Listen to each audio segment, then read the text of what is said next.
Welcome to Where Parents Talk. I'm Lianne Castelino. Our guest today is a mom of three and a leading voice on gender and policy in Canada. She is Vice President of Community Initiatives at the Canadian Women's Foundation. Anuradha Dugal is also part of a federal advisory council on gender-based violence. She joins us today from Montreal. Thank you so much for being here. Hi, thanks, Lianne. It's nice to be here. Anuradha, the Canadian Women's Foundation conducted a poll in the summer of 2021. It was a national poll and it examined the impact of the pandemic on key social and relationship skill building for Canadian children from 9 to 19 years old. Can you tell us, and this poll was conducted through the eyes of their parents, I should add. Could you tell us, first of all, why this national poll was necessary?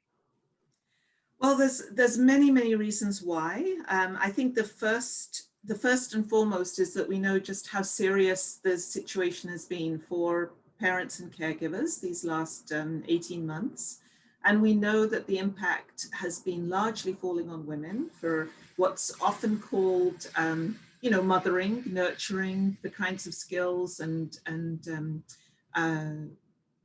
habits, behaviors that women are expected to carry out in the home, and that we are often call more rightly maybe unpaid work, right? Unpaid, unremunerated work that keeps our whole communities going. And we know that over the last 18 months, that has gone up hugely. The number of hours women are spending, the number of women who have said, because of the pandemic, they're actually reducing their number of hours, not only because of employment cuts, but because of responsibilities that they have at home, because they're concerned about their families, they've got more work to do supporting their kids in and out of school, childcare availability is down, they feel things are unsafe, sports activities, there's all these things that have fallen right back on families, right back on parents, caregivers, and largely that's women. So it was really necessary for us to, first of all, say, what extent has this had an impact on the well-being of the whole community, including young people and the children that they're working with and supporting, and trying to see just how stretched people are feeling and how concerned they are for their children. Could you tell us and summarize for us the key findings? Absolutely. So up to 2/3 of parents had said that they were concerned that children have missed really important opportunities to build healthy relationship skills. And for us, healthy relationship skills are often the ones that are said are soft skills, right? So communication, boundaries, being able to understand what you need, questions about sexuality, questions about how you experience your identity in the world, tolerance, lots of those things are in what we call healthy relationship skills. So that was a big important finding. And then built into that was the amount of time parents said to us that they were concerned that their girls were missing out on opportunities to build self-confidence. And the age range you described, 9 to 19, well, right in the middle of that, around 10, is when girls' self-confidence, 10 to 13, drops terrifically. And so knowing that over the last 18 months, parents had seen, 66% of parents with girls had said they'd seen that their girls didn't have the same opportunities to build their confidence. That's really, really important. Same for a sense of belonging with peers. Same about the ability for children to develop resolution skills, conflict resolution skills. All of those, high 60s, parents are concerned that their children aren't getting those opportunities. Anything in those findings surprise you in particular?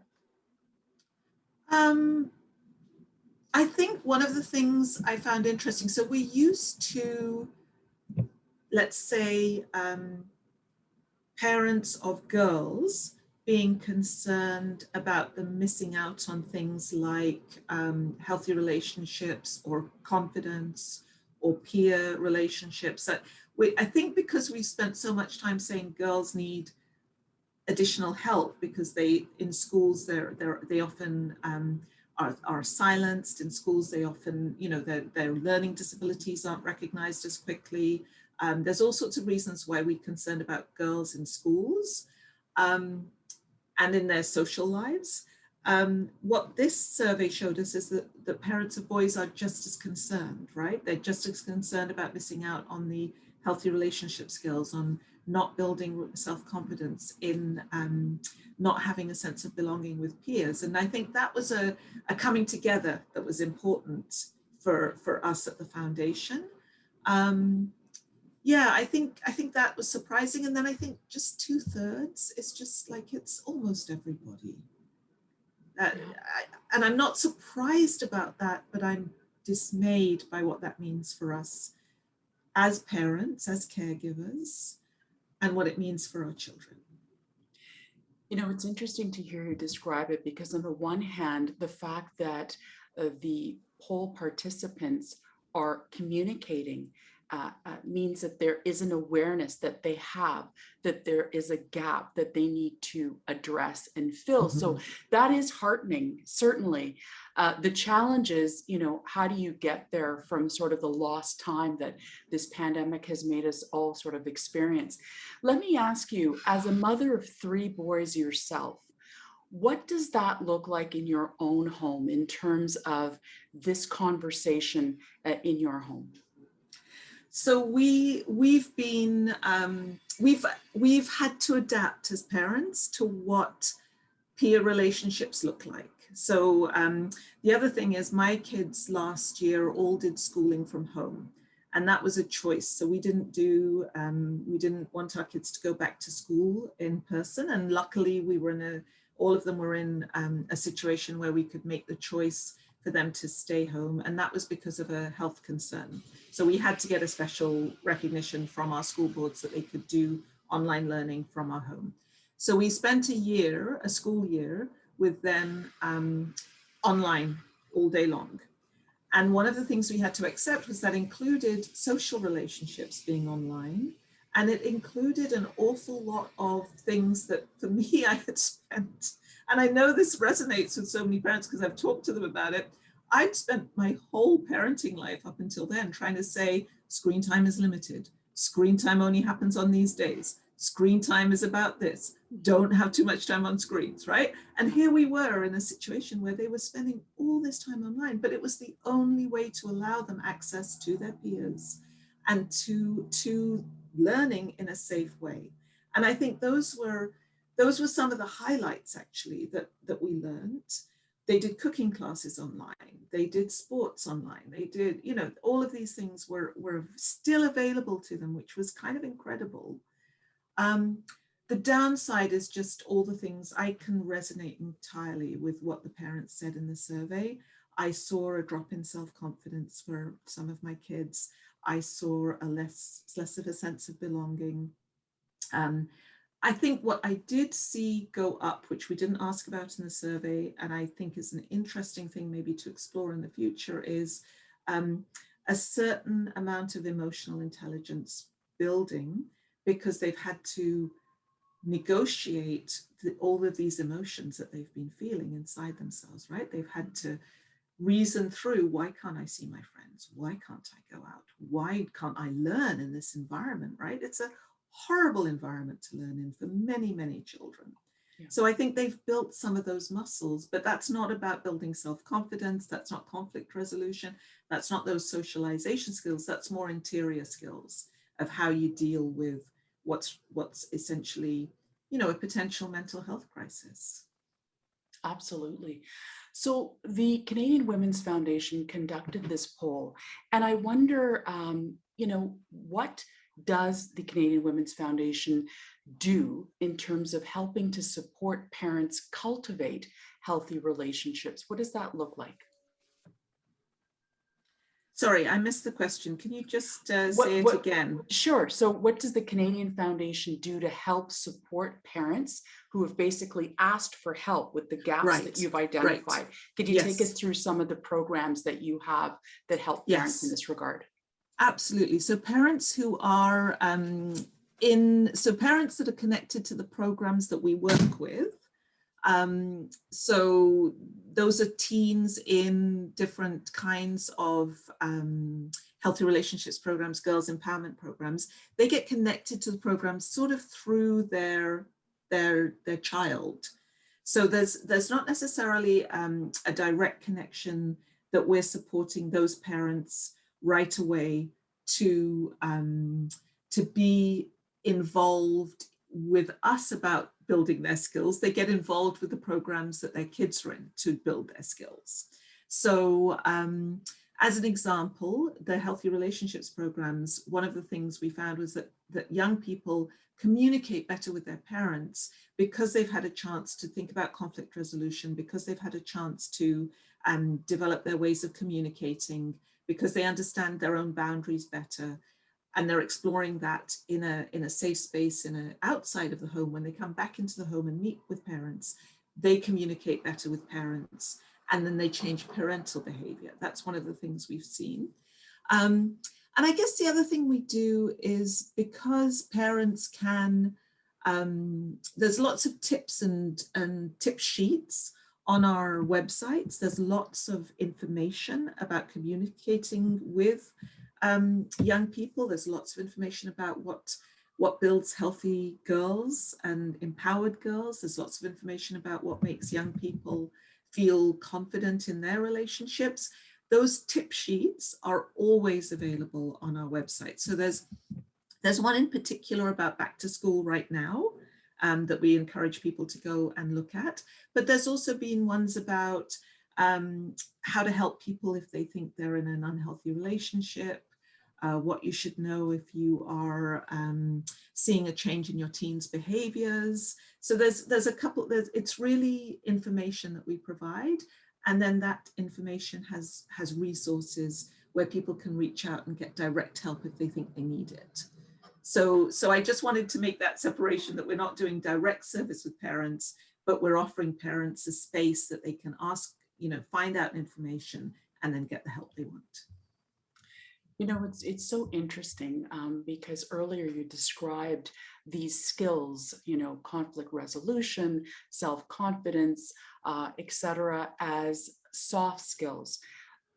They are absolutely foundational life skills, many would say, and often not really thought about. I think a lot of parents think, these things happen in school, they happen, in the arena, on the playing field or whatever. So like, what's my role really got to be in fostering and cultivating these skills in my children, both boys and girls?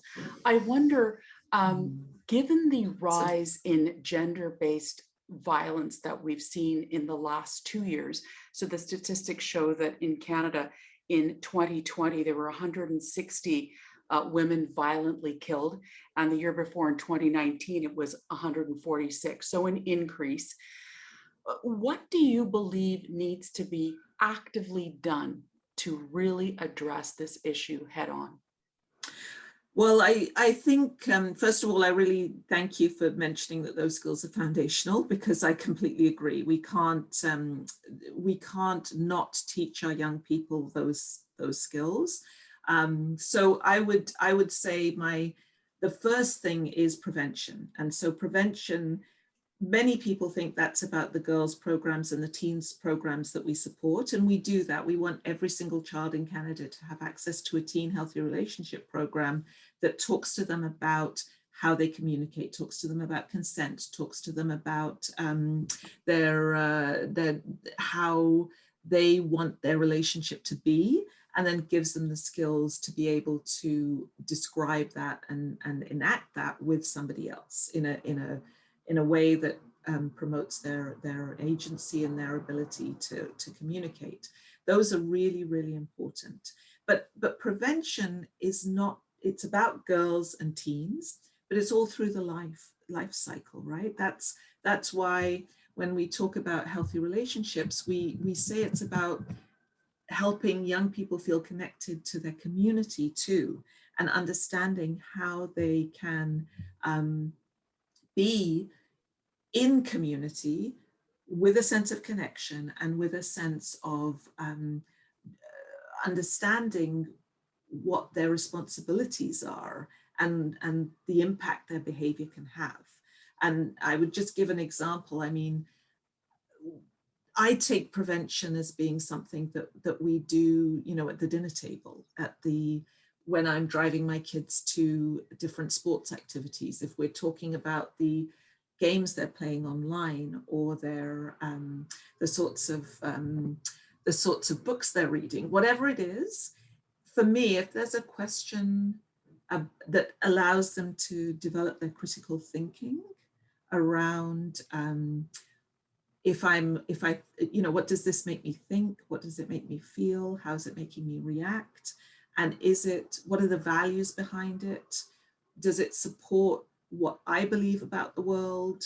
Is it developing my understanding of the world? Those sorts of things. We have lots of conversations about that. And I think maybe more because of the work I do, I talk a lot about things like consent and expression, how you express that with my kids all the time. And maybe because they're boys, and again, in society, we're socialized to think that boys are, you know, more likely to do harm. It's not necessarily true, but that's one of the messages that we often get. So I've had lots of conversations with young people and with the boys that I'm raising about that question. So staying on that point for a minute, let's say that you are a parent, a mother or a father who yourself has been a victim of violent behavior in your past, and now you've got children and you really don't want the cycle to repeat itself. What are some of, you know, simple steps that you can, or actionable advice that you could provide parents in that category to help them move forward? I mean, it's different for every person. So these are just examples of things that I've found work. So I remember very, very early on when my kids were very little, I was always encouraging them to check in about hugs. So rather than just sort of run up to somebody and just give them a hug, which of course is a young, you know, especially a young child's most exciting moment. It's actually usually wonderful to get a hug from a child, but that's not necessarily always the right thing to do. So as they've gotten older and we've been able to remind them about this, just, you know, you go in for a hug and you say, is it okay? And if the person is like, actually, you know, I don't really like hugs, then you just step back very, very, and it's a very natural movement. That kind of basic consent question should be a part of all of our interactions. And I think that's what I've tried to teach my kids. So, you know, checking in, can I, is it okay if we do this? Or is it okay if we do that? It's never an assumption that the person you're with wants to do exactly what you want to do. And that can go, you know, we test that out at home. You don't have to eat all the food on your plate. I know it sounds odd. It really does sound odd, but things like insisting that somebody does something because you think it's the right thing is a way that parental power builds in sometimes an acceptance from a young person that they have to do what somebody more powerful tells them to do. And so if of course that happened, that has to not, you can't put somebody's safety at risk, but in the spaces where it's possible, giving children's choice and allowing them to say, oh, I don't want to do this, I want to do that, is a way of building their agency. And building their agency is a protection against violence.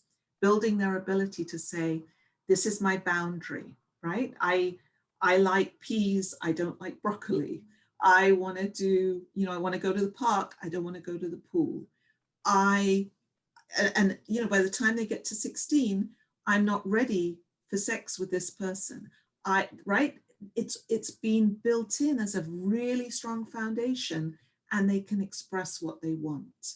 And if it's never built in from the beginning, then when it comes to those really important questions, no, I don't want that, I don't want to take that, or their ability to understand who they are and how that reflects in their behavior is much more secure if you've had those conversations with them all the way through their lives. And I think that's the thing that we miss out on as parents. We think that there's some kind of magical conversation we're going to have with them at some specific age.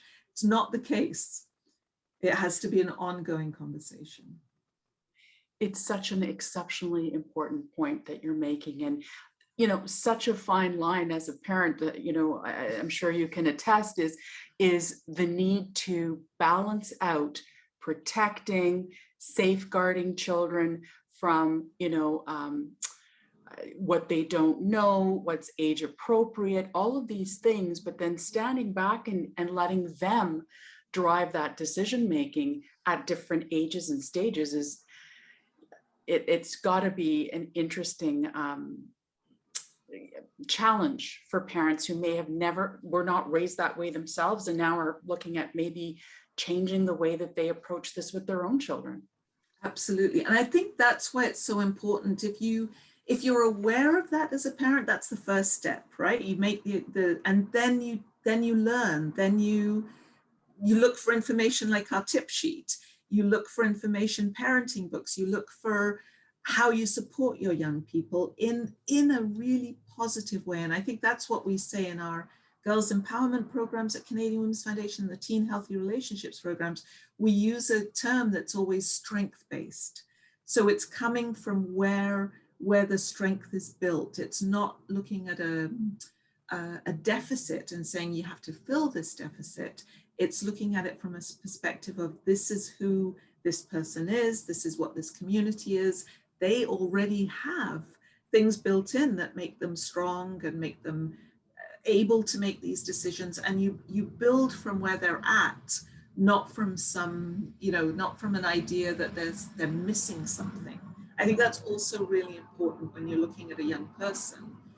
And that's how you kind of get them on your side too.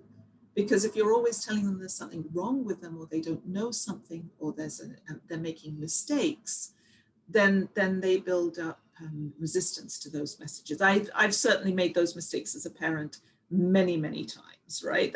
I'm still not over that. I still way too many times try and tell my kids that there's something wrong with them that they have to fix. Yeah. But when I flip that and try and do it like from a position of, this, you've got it, I'm here just to support you, it changes the dynamic enormously.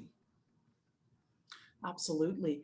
Let me ask you, what do you hope that the results of this national poll yield in terms of the societal discourse, whether it's been, pandemic fueled to these negatives, even more negative statistics that we've talked about? What do you hope that it, the light that it shines on this conversation, not just in Canada, but everywhere? That's a really important question, because there's so much that we can take away from this period. I think, first of all, I hope that during this really uncertain time as kids are going back to school, I really hope that parents will consider more about what their kids need and how they can bolster some of those things, right? Whether it's using the tip sheet, whether it's finding programs like the ones I've described that their kids can join. But it's really important for all of the caregivers, all of the important adults in kids' lives, to support them, to think about their mental health, to think about ways to build their confidence and help them feel connected. So that's one lesson I hope we've taken away, that those things don't ever go away, and they should always be top of mind for young people. And then the other thing I think I would like is just for parents to spend a few minutes thinking about how they help build that in their own kids' lives and for themselves, right? You mentioned survivors as parents. all of us in different ways, whether we're survivors or not, can think about how we talk about gender-based violence, how we talk about those who've experienced trauma, and we can be role models for our kids and the young people around us in how you meet that with compassion and empathy, as you meet your own kids with compassion and empathy. And I would just really want that. I think that's the change I want to see in society, that there's less blame and less assumptions being made and more about meeting people where they're at. Such an important amount of really incredibly vital information for parents to consider, really important food for thought. Anuradha Dugal, Vice President of Community Initiatives at the Canadian Women's Foundation. Thank you so much for your time and insight today. Thank you, Lianne. It's been lovely talking to you.